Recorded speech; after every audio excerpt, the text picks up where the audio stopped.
नमस्कार, मी सारिका आणि छोटीशी आशा या माझ्या चॅनलवर सगळ्यांचे सहर्ष स्वागत आहे. कशा आहात? आशा करते स्वस्त असाल, मस्त असाल, आनंदी असाल आणि हसत असाल. तर चला, सोमवती अमावस्या येत आहे, तर आपण बघूया सोमवती अमावस्येला काय काय उपाय आपल्याला केले पाहिजेत, म्हणजे आपल्याला त्याचं काहीतरी चांगलं फळ मिळेल. त्यात ही अमावस्या अधिक अमावस्या सुद्धा येत आहे, त्यामुळे जास्तीत जास्त उपाय किंवा जास्तीत जास्त ज्या अडचणी आहेत त्या सोडवायचा तुम्ही प्रयत्न करा. त्याचबरोबर आपली गप्पांचा व्हिडिओ राहिला किंवा माझ्या वाढदिवसाच्या दिवशीचा काही ऑफर तुम्हाला ठेवायची वगैरे हे व्हिडिओ आपले राहिलेले आहेत. तर लवकरच मी माझ्या वाढदिवसाची परत एकदा ऑफर ठेवेल काही ना काही, आणि त्या दिवशी जो गप्पांचा व्हिडिओ करायचा होता तो 2-3 दिवसांनी आपण नक्की करूया. तर चला, सोमवती अमावस्येला अतिशय शक्तिशाली, सोमवती अमावस्या ही अतिशय शक्तिशाली दिवस असतो.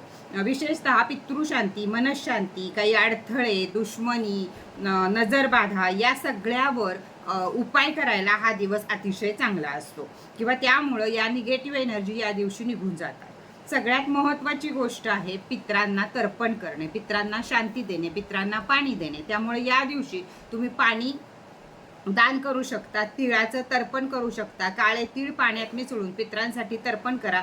त्यामुळं घरातील अडथळे, मानसिक भार, घरातली भांडणं हे सगळं जण घरातली निगेटिव्ह ऊर्जा निघून जाईल आणि तुम्हाला आनंदी दिवस येतील. त्याचप्रमाणे दीपदान, एक तुपाचा दिवा नदीकाठी किंवा घराच्या बाल्कनीत उत्तर पूर्व दिशेला लावा. हे चंद्र आणि पितृ ऊर्जा शांत करते आणि घरातल्या सगळ्यांना मनशांती मिळते. ती आज कुठेही पैशानं विकत मिळत नाही. मीठात पाण्याने घर शुद्ध करा. प्रोटेक्शन सॉल्ट असेल तर चिमटभर घाला, आणि साधं मीठ असेल तर अगदी चांगलं मुठभर घाला. अशानं संपूर्ण घर हे शुद्ध करून घ्या. त्याचबरोबर टॉयलेट बाथरूम सुद्धा घासून घ्या. राहूची ऊर्जा नष्ट व्हायला किंवा नकारात्मक ऊर्जा नष्ट व्हायला टॉयलेट आणि बाथरूम मध्ये एक छोटीशी पंती घ्या. त्यामध्ये एक कापूर, 2 लवंगा, 2 वेलची आणि 1 दालचिनीचा तुकडा, एवढं सगळं घालून एक पंती बाथरूम मध्ये, एक पंती टॉयलेट मध्ये, या प्रकारे या ऊर्जा जळून बाहेर जाऊ देत सगळ्या. म्हणजे राहू पण खुश होईल आणि ज्या घरातल्या निगेटिव्ह ऊर्जा तिथंच जाऊन साठतात त्या सुद्धा कमी होतील. हा उपाय तुम्ही दर अमावस्येला करू शकता. महामृत्युंजयाचा जप करणे, रुद्राष्टक म्हणणे, महादेवाला अभिषेक करणे, हे सगळ्या गोष्टी केल्या तर आरोग्य संरक्षण आणि मनाची भीती कमी करण्याचा सर्वात प्रभावी उपाय आहे.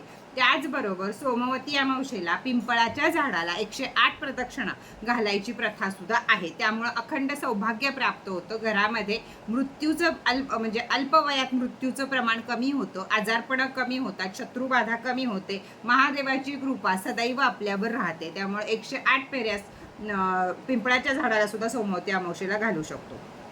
अन्नदान करणे, सोमवती अमावस्येला गरजू लोकांना अन्नाचं, फळाचं दान करणं हे अतिशय फलदायी मानलं जातं, आणि त्यामध्येही अधिकाची अमावस्या आहे. त्यामुळं जरूर काही ना काहीतरी दानधर्म तुमच्या हातनं घडलाच पाहिजे. तर हे 5 उपाय अत्यंत उपयुक्त आहेत. 5-6 उपाय हे अत्यंत उपयुक्त आहेत. सर्वांना हे उपाय कसे वाटले हे जरूर कळवा. त्याचप्रमाणे रक्षासूत्राचे शॉर्ट व्हिडिओ संपूर्ण आपल्या या छोटीशी आशाला टाकलेले आहेत, ते बघा आणि फटाफट रक्षासूत्र हे बुकिंग करा. म्हणजेच तुम्हाला वेळेत, म्हणजे जी मोठी रेकी माझी असते श्रावणी पौर्णिमेत, ही आपल्या पृथ्वी तलावर मोठी रेकी तयार होत असते, देता येते. आमच्याकडेही ऊर्जा भरभरून असतात, तुम्हालाही ऊर्जा भरभरून देता येतात. तर रक्षासूत्र हे प्रत्येकाच्या हातात असावं अशीच माझी तरी इच्छा आहे. ज्यांना जे रक्षासूत्र घ्यायचं असेल त्यांनी वरती दिलेल्या नंबरवरती पेमेंट वगैरे सगळं सांगितलेलं आहे मी, त्यामुळं फटाफट बुकिंग करा. तर चला, आजचा व्हिडिओ इथंच बास करूया. परत भेटूया नवीन माहिती बरोबर, नवीन व्हिडिओ बरोबर आणि नवीन लाईव्ह बरोबर सुद्धा. लवकरच लाईव्ह सोमवारपासून आपले, अमावस्या आहे सोमवारी, नको मंगळवार, बुधवारपासून आपले लाईव्ह परत चालू होतील. तर लाईव्ह मध्ये पण सगळ्यांचं स्वागत आहे. Tata bye bye.